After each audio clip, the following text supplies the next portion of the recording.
When Barron Trump stepped into the studio that afternoon, the air felt light, casual even. A brief interview, a few words exchanged, maybe some light banter with Steve Harvey.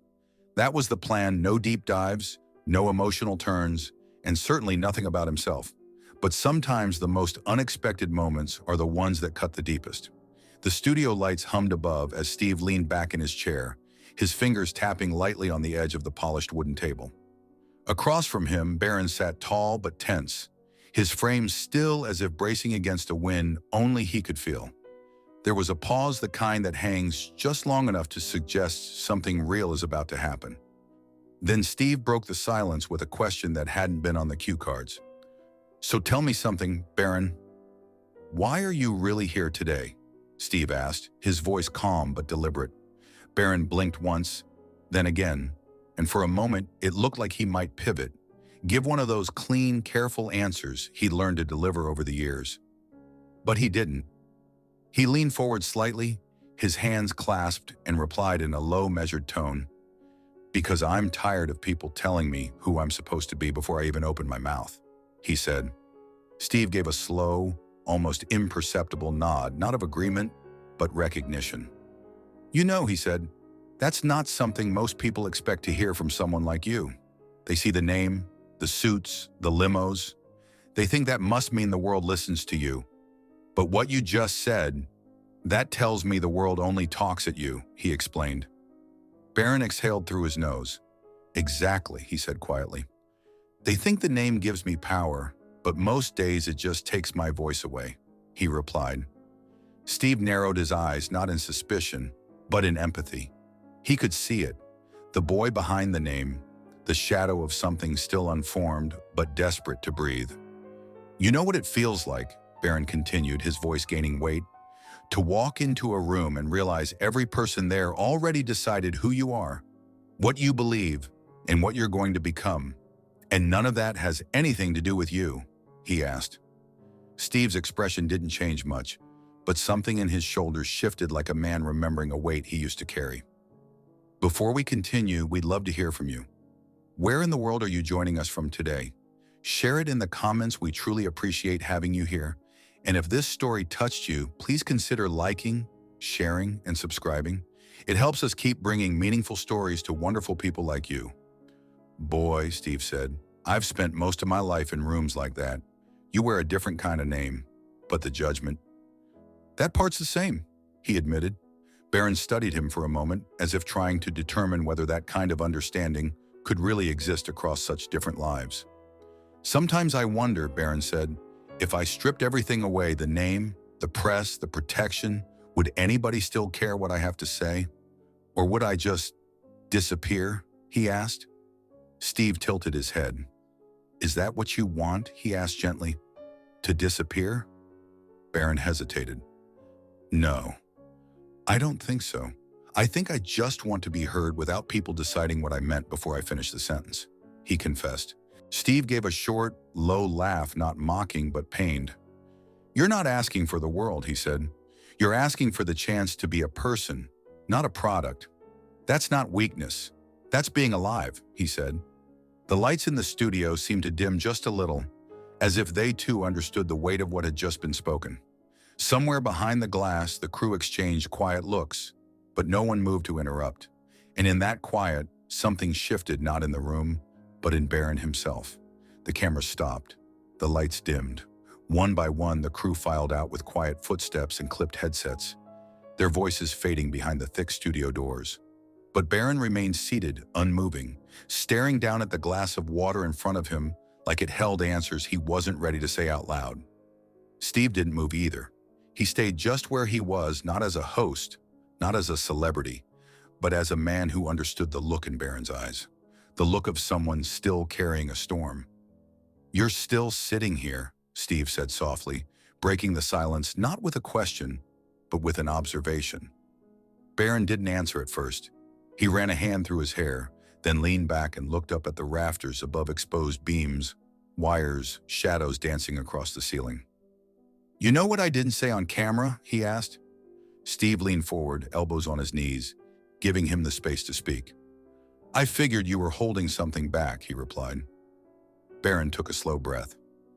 I didn't say that I'm angry, he said. Not at anyone in particular. Just angry.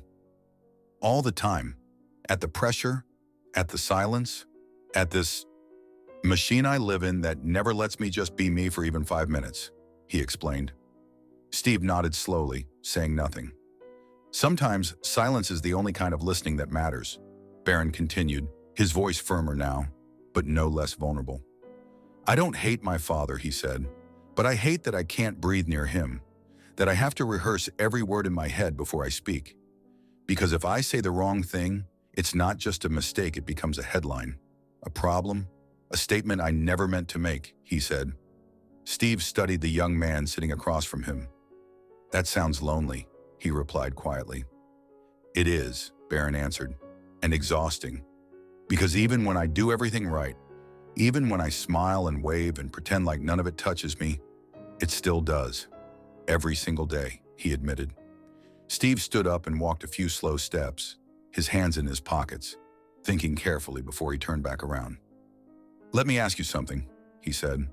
What's worse, losing the version of your father you barely connect with, or losing yourself while trying to protect that version? He asked. Barron didn't answer right away.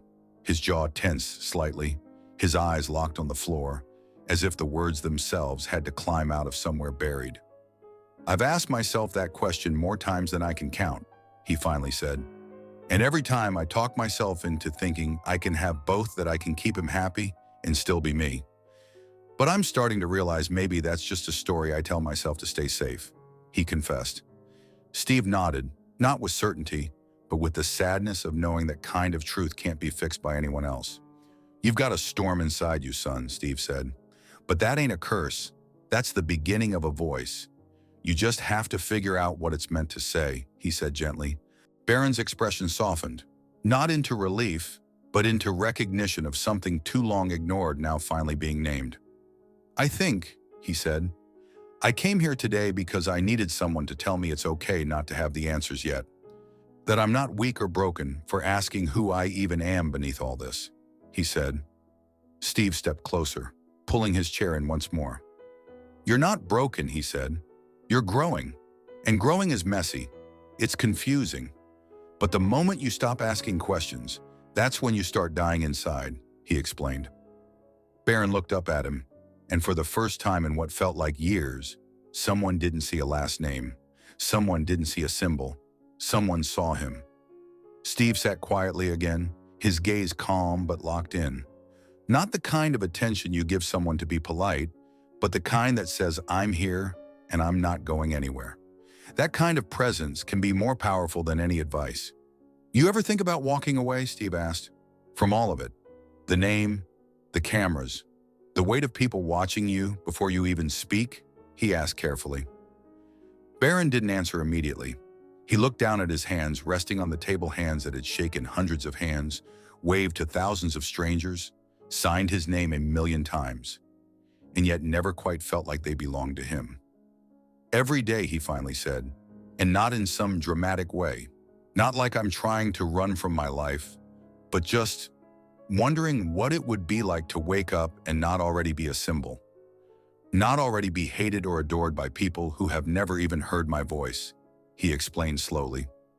Steve exhaled through his nose and gave a slight shake of his head. Man, that's deep. And you know what? That tells me something right there. Most people your age are still figuring out how to dress themselves.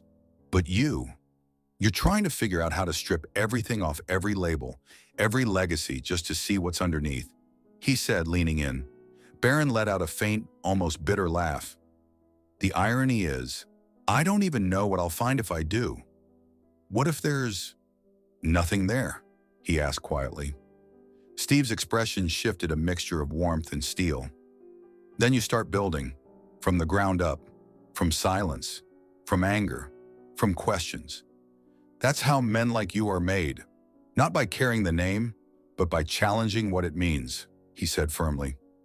Barron looked at him, eyes tired but clear. That scares people, doesn't it? He asked.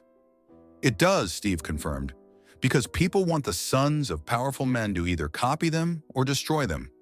Anything else confuses them. But maybe, just maybe, you don't want to play either role. Maybe you want to write a different script, he suggested. Barron leaned forward, his voice steady now. What if I just want to be seen, he said. Not as a trump, not as a headline, not as an heir, but as a person who's trying to figure out where he fits in a world that never really asked him what he wanted, he said quietly. Steve met his gaze and didn't blink. Then that's your truth, he replied. And the world may not be ready for it, but that doesn't mean it doesn't deserve to be heard. You've got a voice, Barron, not because of your name, but in spite of it. And the fact that you're sitting here still asking, still wondering, still hungry for something real, that's the start of everything, he said, voice low and steady. Barron nodded, slower this time. Not in agreement, but in understanding. It was as if, for the first time, the weight of the name didn't vanish, but shifted slightly off his chest, just enough to allow a breath. I guess what I'm really afraid of, Barron said, is that no matter how honest I am, people will still only see the last name, he admitted. Steve shook his head gently. Some will, always. But the ones who matter, the ones who listen with their hearts, not their politics, they'll hear you. And the ones who don't, they were never really listening to begin with, he replied. A silence settled again, not hollow but full of unspoken understanding, of the space between legacy and identity. In that quiet, something inside Barron began to rearrange itself. Not fixed, not complete, but no longer afraid to begin. When the studio lights finally dimmed and the world outside returned to its usual roar, something inside Barron Trump remained still, not frozen, but finally anchored. For the first time in years, he hadn't performed. He hadn't defended. He hadn't hidden behind diplomacy or silence or rehearsed answers that felt like armor. For the first time, he had simply spoken and someone had stayed to listen. And that matters.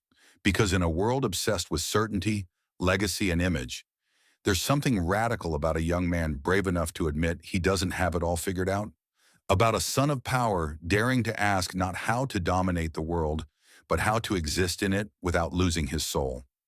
In Barron's voice that night, there was no campaign, no agenda, just a quiet, burning need to be understood not as a name in a headline, but as a person caught between shadow and spotlight, silence and scream. Steve Harvey, with all his years in battles, recognized that fire. Not because it was loud, but because it was true. And perhaps that's what made this conversation more than just a moment on camera. It became a mirror not just for Barron, but for every person who's ever felt trapped by expectations they never agreed to. Let's keep the conversation going. Subscribe, share, and drop your thoughts below. Your perspective is valuable and might inspire others.